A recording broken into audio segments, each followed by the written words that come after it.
लमजुङ जिल्लाको डुम्रे बेसी सहर सडक खण्ड विस्तारको काम भइरहेका बेला परेको वर्षाले सडक हिलाम्मे बनेपछि सवारी आवागमन प्रभावित भएको छ।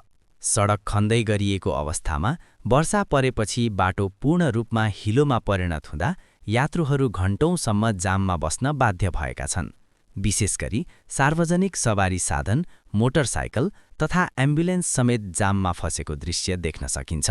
स्थानीय बासिन्दा तथा यात्रुहरूले सडक विस्तारको काम भइरहँदा वैकल्पिक व्यवस्थापन तथा मर्मत सम्भारमा ध्यान नदिएको गुनासो गरेका छन्।